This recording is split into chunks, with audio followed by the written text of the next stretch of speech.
Hi, good afternoon, everyone.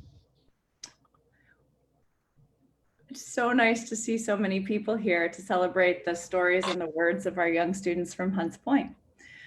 I'm Jill Roach Gomez, and I'm the Executive Director of the Hunts Point Alliance for Children. And it's really an honor to welcome all of you. Amanda Septimo, who is the Assemblywoman for the 34th District, and welcome. I'm so happy to have you.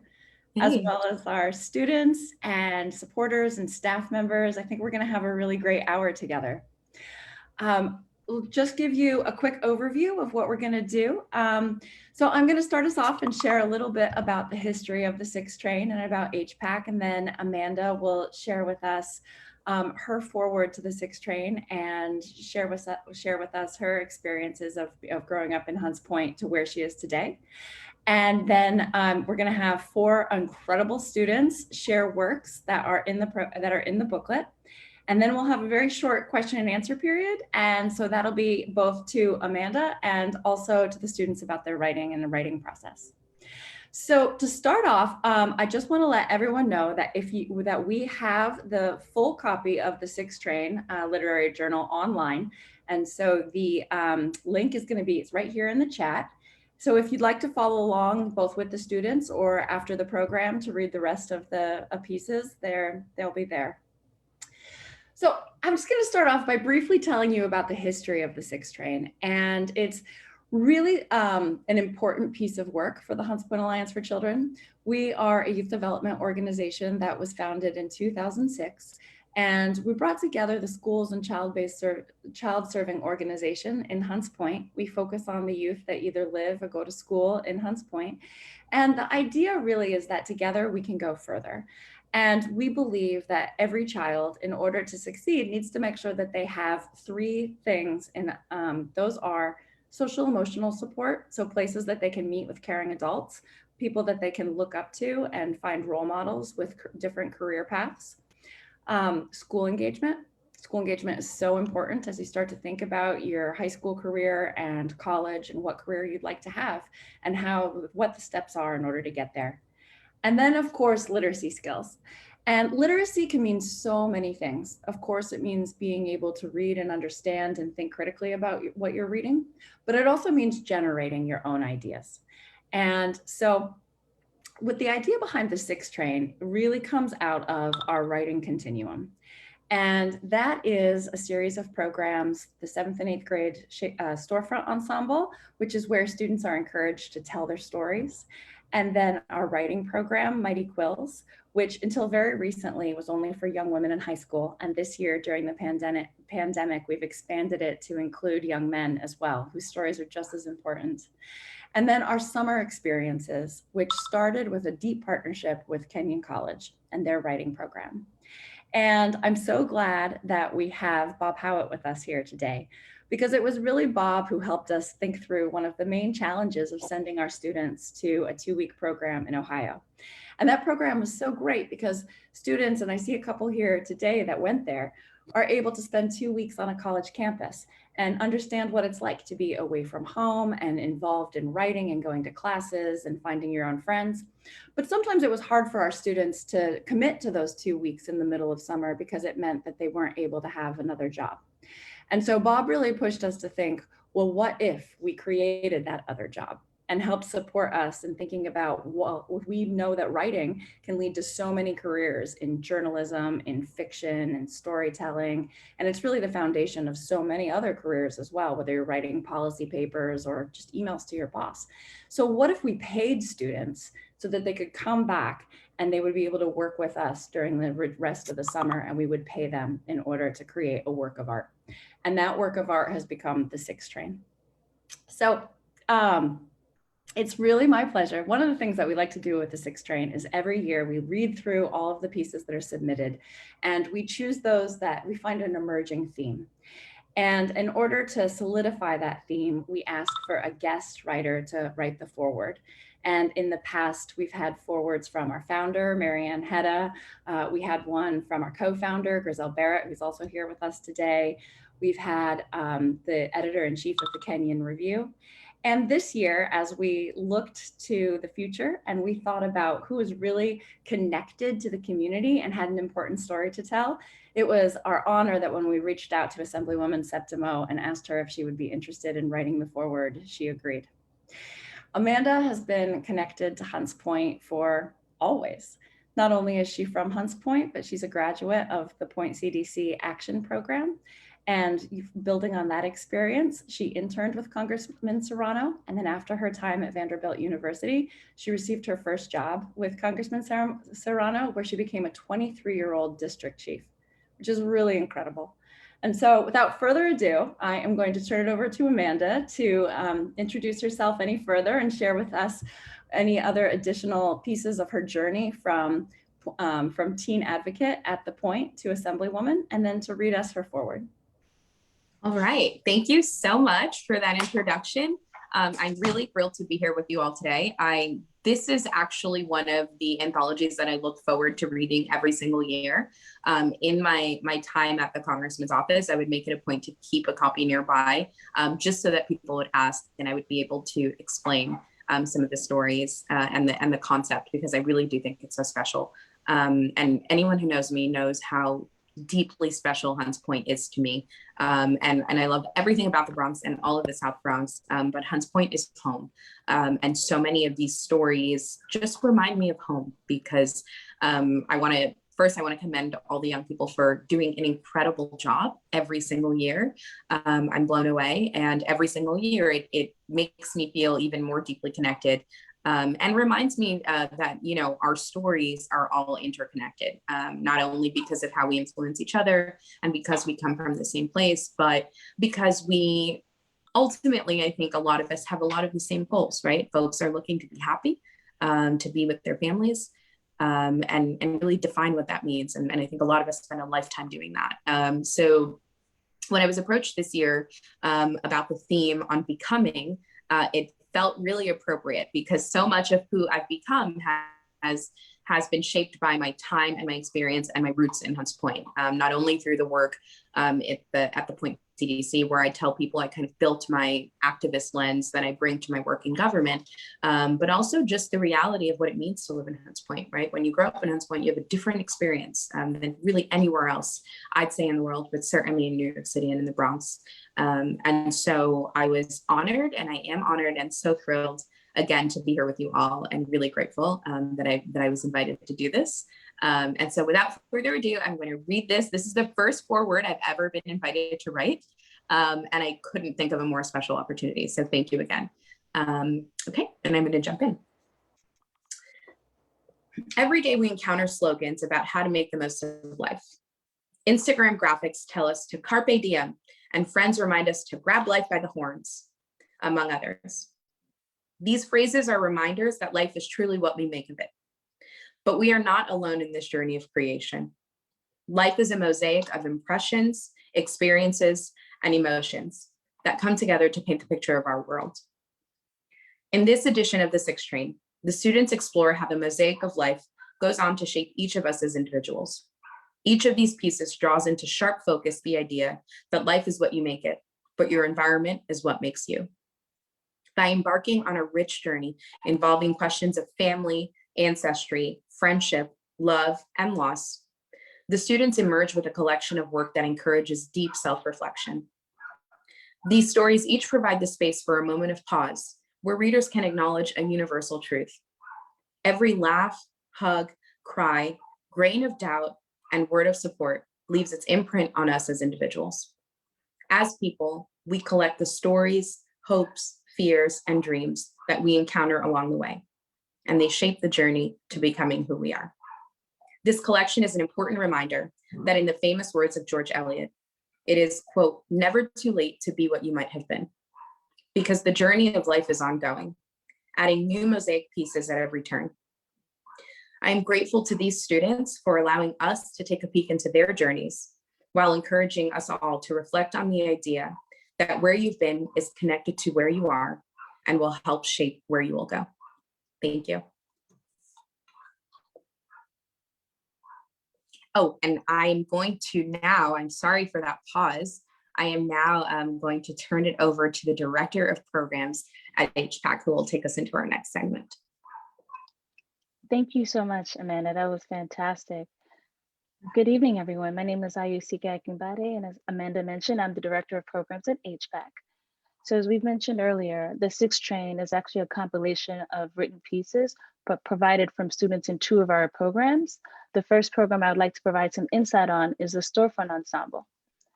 The Storefront Ensemble is an 8-month arts program for our 7th and 8th grade students that includes an intensive writing curriculum and uses performance to encourage students to express themselves through art. In order to do so, we offer our students the opportunity to write about themselves, their neighborhood, or the world, finding their own voice and the strength and importance of their personal stories. At the end of the program, students' writing is adapted into a script and performed for their parents and the community. Now, the second program, where you will also, where we have students that submitted written pieces for the Sixth Train, the second program is the Mighty Quills program. And so that is a program that we offer to our high school students. It's year-long, and it's focused on creative writing, vocabulary building, and self-expression through written word. What is so awesome about the Mighty Quills program is that it's actually taught by New York Times hailed playwright Amina Henry, while they're exploring varied styles of writing and receiving weekly homework help. Mighty Quills allows our scholars a safe space to discuss and write about topics that are important to youth of color, and also encourages self-expression and increases self-confidence. And as we all know over the past year, like we need that more than ever now, a safe space and just an opportunity to gather, you know, with people of different perspectives, et cetera, so that they can just learn from each other. So without further ado, I'm going to transition this over to Sammy Marrero. He is our high school pipeline manager, and he will then introduce our wonderful students that you'll hear from today.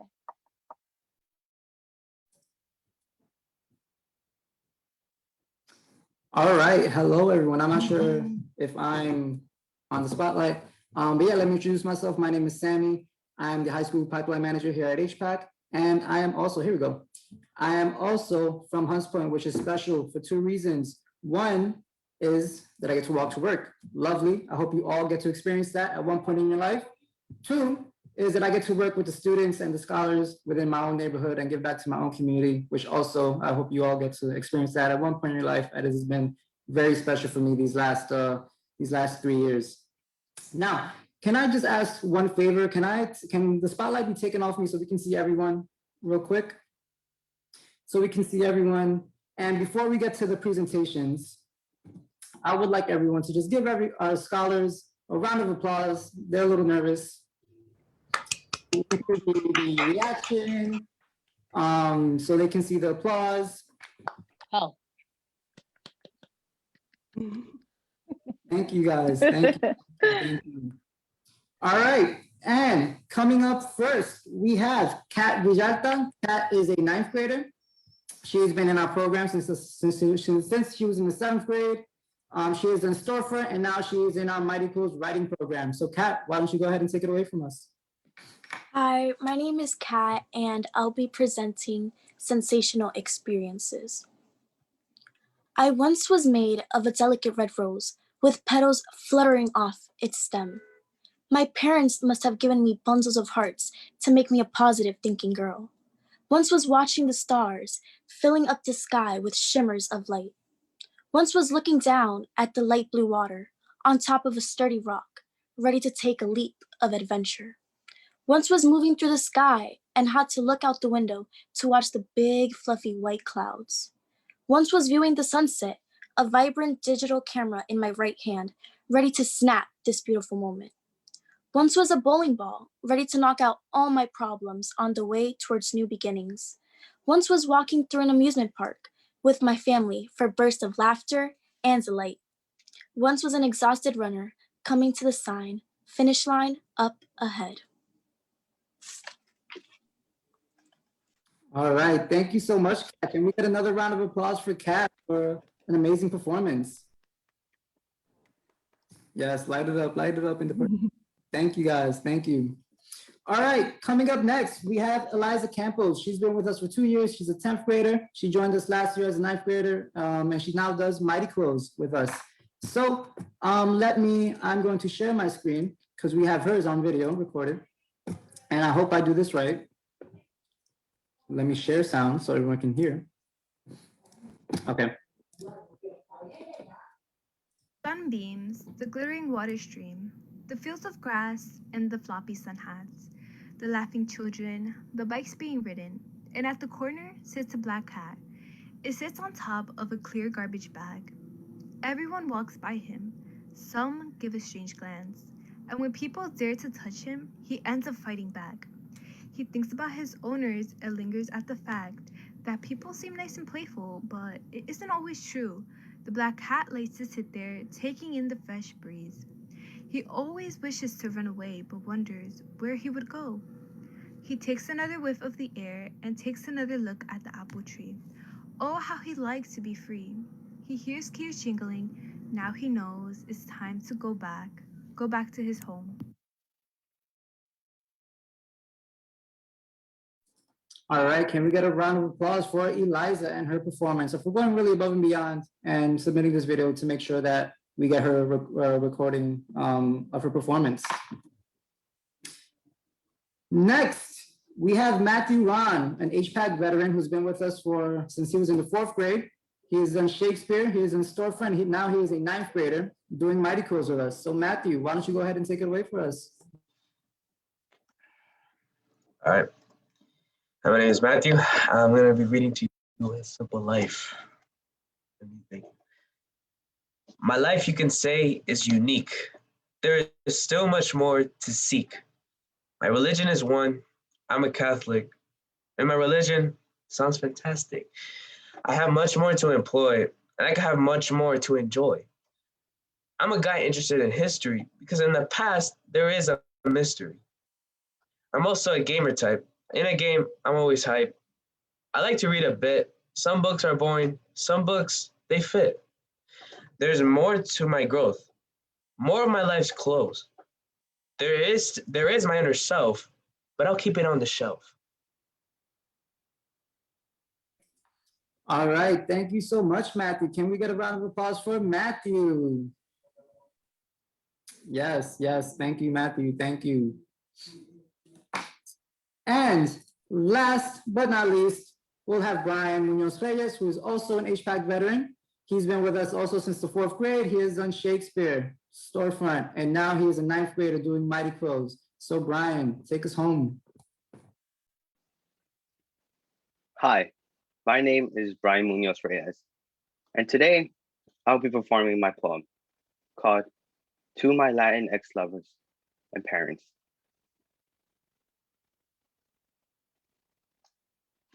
I once was made of light. My parents must have had a beam of joy, which once was a strong bond. With a beating heart, once was a look of passion on a bright, smooth face. Once was a dark flower that had to greatly blossom into a lion. Once was the sun, the firstborn, a strong presence of light.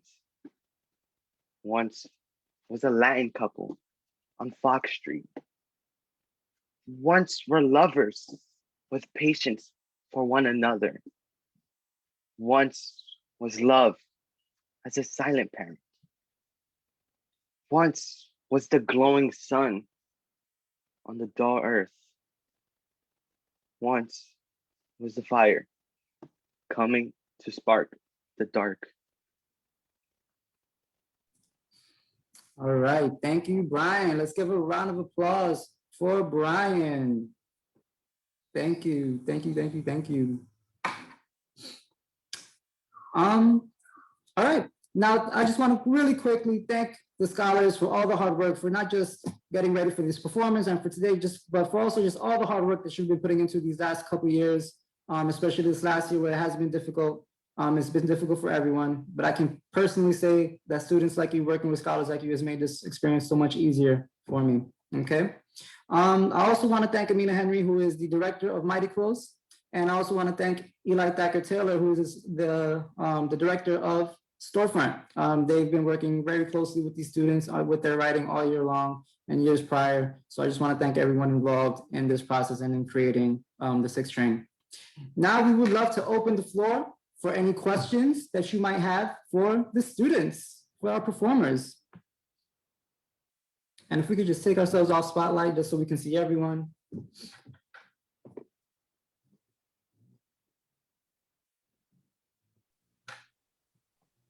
Hi, I have a question. Hi, everyone. I am interested in what were some of the prompts that you guys used in order to build these particular pieces, and what are some of the more interesting ones that you've had this year in progress? Any kid who wants to take it. I'm not being picky. I take it. So for the one I specifically wrote, this was back when I was in 7th grade. I had just joined Storefront. I was fresh out of Shakespeare. So in Storefront, I was obviously new, and I was kind of nervous because I was jumping into a new kind of region that I never kind of experienced with writing, and specifically poetic writing. So with this specific kind of poem, the prompt was, I don't remember it exactly, but it was something that had like a strong bond with us, and what we were kind of made of, because it was things that kind of made us who we are now, or who we were I think 2 years ago then. So yeah, and other prompts we had that year were stuff similar to this. It was just kind of finding who we are and how we could put it on paper.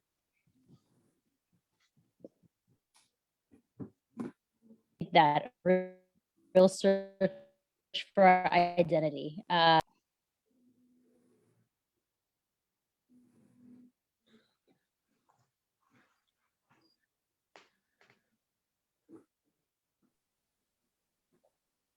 Okay. Go ahead. I was like, I'm sorry, I didn't use the hand raise function. I forgot that existed. Oh, so should I go ahead? I was trying to, okay, awesome. Sorry, I'm having like weird Wi-Fi issues, of course. So to all the students, I would love to know how the writing process felt. I know you had some support and some coaching, but did it kind of flow naturally, or did you kind of struggle to write it? And this is a question for each of you because you performed so naturally. That I'm just wondering if the writing felt the same, or if this is the product of a lot of hard work. I know it's hard work either way, but just wondering how much it flowed for you. Well, for me, naturally, I wasn't a good writer generally. So of course it was hard for me to like make up words or sound poetic. So even if I did have the help, I never really thought of words or anything that could flow like within like a good poem. So it would take me like a long time just to figure out like, oh, does this sound good? Does this look good? And would this be enough to be shown in front of everybody? But eventually I would like know and like get the help I need, and then they said it would be good. Well, that was just how it was for me. But yeah, it was kind of hard. It struggled.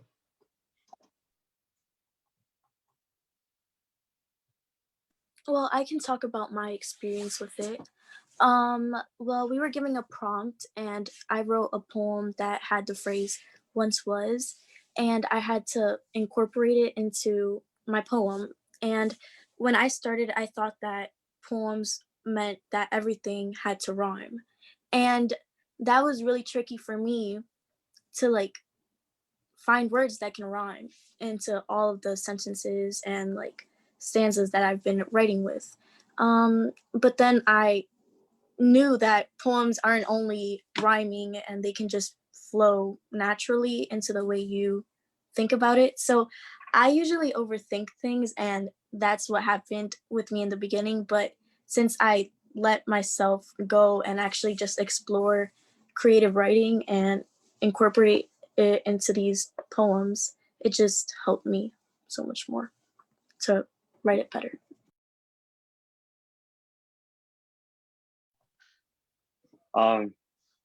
And I guess for me, the support was always there. Whenever I needed help, there was someone right by my side.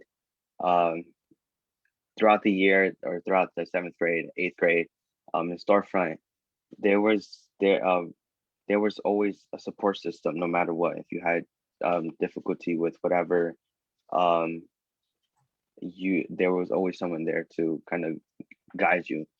And but specifically for me, in the 7th grade, uh, as I told you before, I was stepping into a new realm. I was used to already, I guess, performing out loud, speaking other people's words. But then when it came to my words, I always had difficulty with that because I never really thought that I would ever do stuff like that back in 7th grade.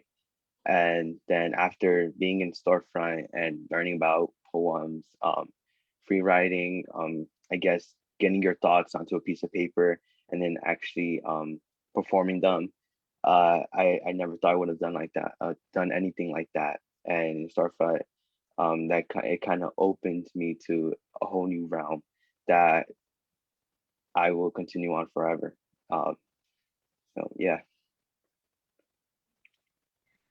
For me, my prompt given was to use imagery in our poems, and I really wanted to express that using with the setting of my poem. Um, for me, like my poem didn't really flow naturally at first. I really wanted it to rhyme and use rhyming words while still keeping the story flow and making it seem like a storybook, sort of like storytelling, like having a story to my poem. And that was like very difficult for me, as Catherine said. I really had trouble rhyming certain words to have more meaning into my poem. But overall, it really went great. I had Miss Amina help me with like correcting and like some of my poem and adding more like descriptive words inside. Well, thank you all for answering that question. I'm really proud of you. I can't tell you enough. As somebody whose job includes struggling to put words together all the time, I can relate. I know it's not that easy, and you all have made it look like a breeze. So hats off, more power to you. I think you're certainly on an incredibly bright path.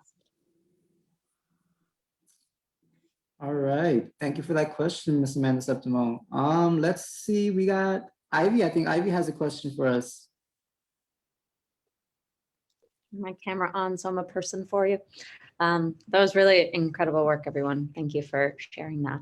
I'm so interested to hear a little bit more about your inspiration for these particular pieces. You know, I know you had a prompt, but did you have like an aha moment, or did you have one thing in your life that you were like, that's what this piece is really gonna be about? Did you have like a moment of inspiration?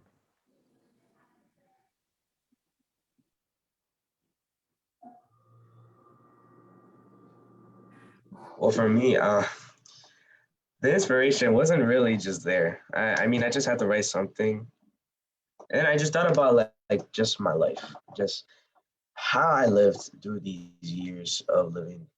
At the time I was like 12 I was just like 12. So I was just thinking of whole years of my life and who I am, who I like just as generally or as a person, right? And then I thought just like, what if I could just make a poem about me?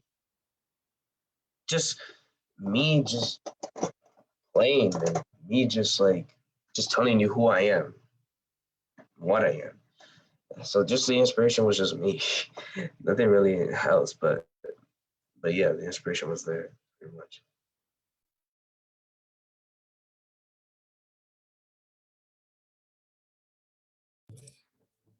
Any other Any other scholars would like to take that question? I'll take it. I guess the inspiration for me was obviously my parents. They are both big people in my lives. They always have an impact on me in anything I do. So I guess the inspiration was them and how I kind of saw their relationship, and I just kind of took that. And I was back when I was younger. I didn't talk too much. I just kind of did as they said. So until I got into performing arts, when I was able to I guess perform and be outspoken and not be shy anymore. Uh, then I took it as kind of an opportunity to actually say what I always had felt when I was younger.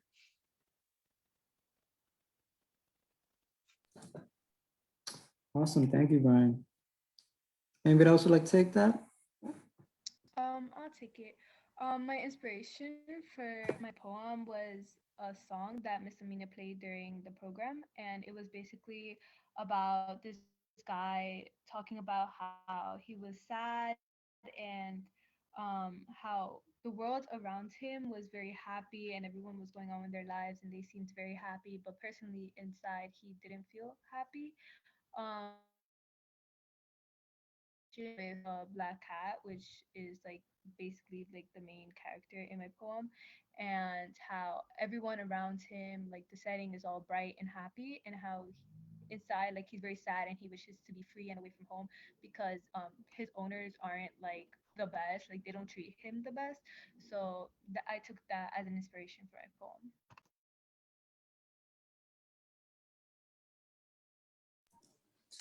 Okay, well, my inspiration was just the idea of memories and how I wanted to relive them, but I wanted to get into a deeper feeling, I guess, with them. And I did that with my Once Was poem because the term once was makes me think about the past. And that's what helped me get into the mode of thinking of my memories and how I wanted to take a deeper analysis with them.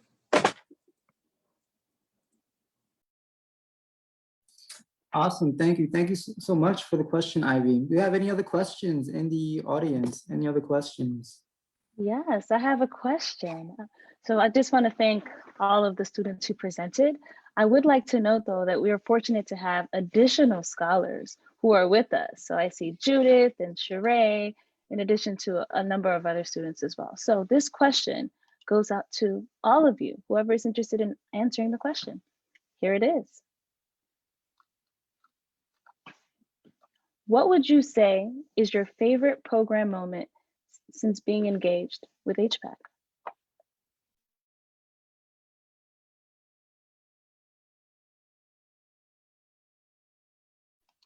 Okay, Judith, you have your hand up. You can start. And then Brian, I also see that you're ready to answer as well. Then whoever wants to go after, please feel free.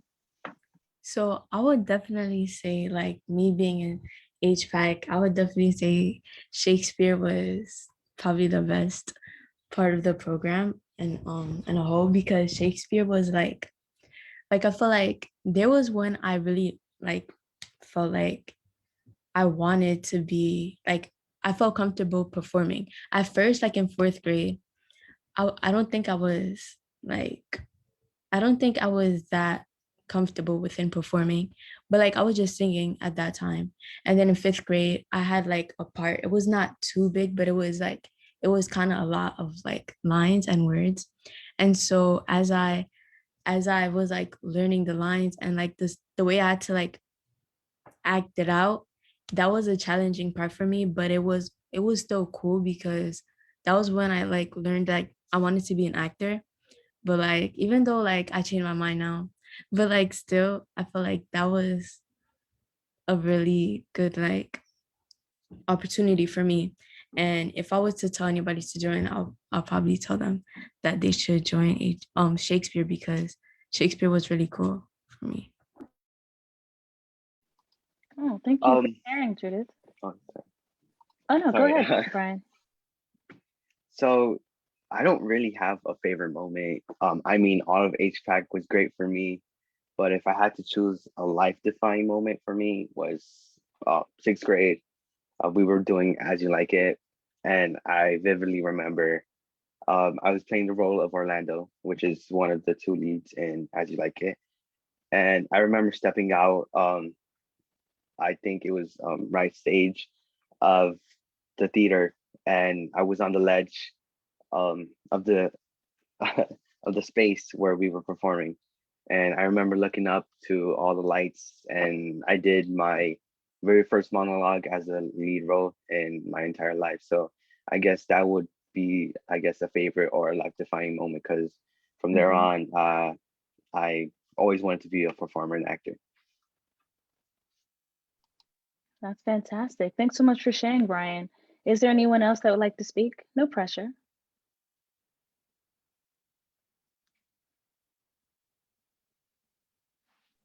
Okay. Mhm.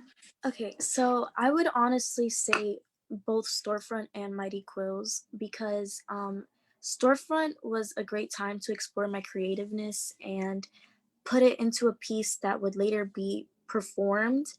And Storefront helped these pieces be strong enough so that I can have the opportunity to perform them to an audience. And I've never done performing before Storefront. Well, I did do a play, but besides that, I got to perform my own piece that I wrote. So that was something that I really appreciate about Storefront. And for Mighty Quills, we focus lots on our writing, and I feel like that's not just for this year or the next year that I'll be in Mighty Quills, but I'll use those skills that I learn to my everyday things in school, when I go to college, after college, in my career. Those are lifelong things that I will learn and will be kept with me for all my life. Thank you, Kat. EB, I believe you have a question for us. Hey there. Congratulations to all the poets, writers, and artists. Work is just incredible. And Catherine, I think you were the one who said that you tend to overthink things. So I'm curious to know, how do you get past that? When do you just say, you know what, I'm just going to put this down on paper and I'm good to go. And if I want to change it later, then fine. Honestly, I first put down all of my ideas onto one piece of paper, and then from there I can like incorporate those ideas into a piece of writing. And I usually get more comfortable when I get somebody to read it for me, like Eli or Carl, and that would just really help me. And if I wanted to change things, or if I wanted somebody else's opinion, I would get it. And that's what honestly made me relax my overthinking.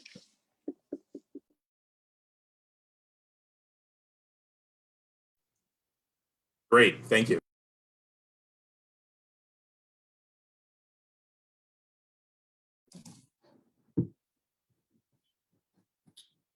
All right, it looks like, does anybody have any last questions? Could I ask a question? One of the responses actually touched on school, which I think there was only one reference to it. And I'm curious about the crossover or the relevance of what takes place in school with respect to HPAC or vice versa.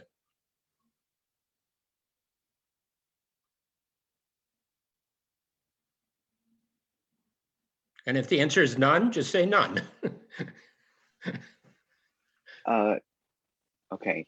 Well, for me, as I said before, I was shy. So in school, I would barely, I guess, sit in front of class. I would always be in the back, and I would tend to just be in class and look forward and just learn. But I never really actually asked questions or actually participated a lot. And until HPAC in fourth grade, it changed me a lot. It made me more, I guess, outgoing and like more confident in everything I had done.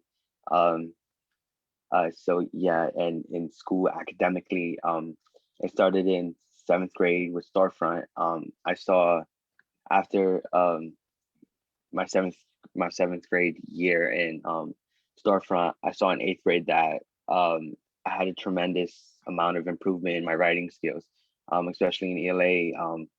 I saw my grades go up. I was doing way better than I was in 7th grade. I saw a tremendous improvement in my participation in class, my writing skills, my thinking skills as well. Like when a question is answered to me, I'm able to think fast, and I'm able to say what I have to say and need to say.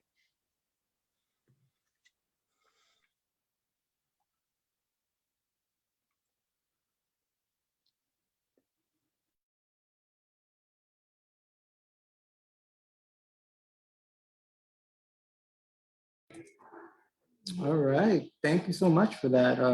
Sorry, there's music in the background, but are there any other questions before I mute myself?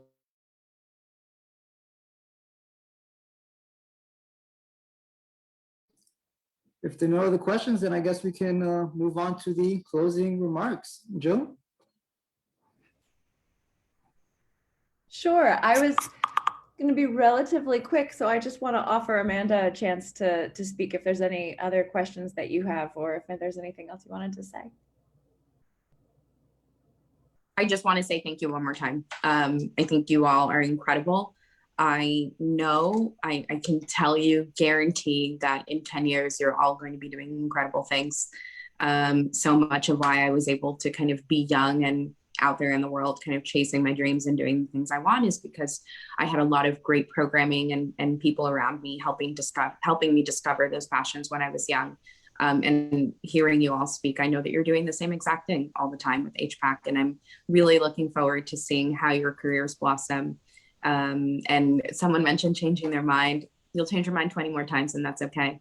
And to the student who mentioned that his life and his story was the inspiration, I just want to remind all of you that your story is always worth telling.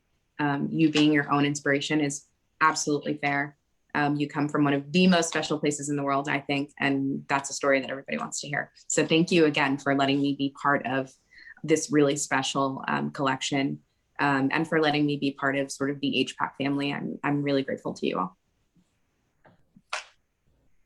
You are definitely part of our HPAC family, and so is everyone here. It is so lovely to see so many people come out to listen to our students' stories and their written work and celebrate the publication of the 6th strain. You know, we often close all of our programming in Shakespeare through high school with what we call Tell That Story. And I want to just impress one more time that the stories are really what we're creating every single day. And I think now more than ever, that's so important to find spaces and to find ways to elevate the stories of our students. And so today was part of that. And so I hope that each of you take their stories with you in a corner of their heart and take them with you as you continue on your journey. I'm so grateful to the HPAC staff, Latoya Williams, Sammy Marrero, Ayosike Akambad, for planning today, and particularly to the incredible teaching artists who show up every day and work with the students, Amina Henry, Carl Iglesias, and Eli Thacker-Taylor, who work with our storefront and our Mighty Quills students. And I also wanted to just say thank you to EB, who I neglected at the beginning, and I apologize, but has been sponsoring our writing program through the Pinkerton Foundation. And I'm so glad that you were able to join us today as well. So to friends old and new, thank you for being part of our circle of care. And today is just one step on a long journey. And I hope that you'll continue to follow our stories, the story of Hunts Point, and the stories of all of the special students that are here with us today. Thank you very much. Yay, great to see you guys. Great job. I miss you guys.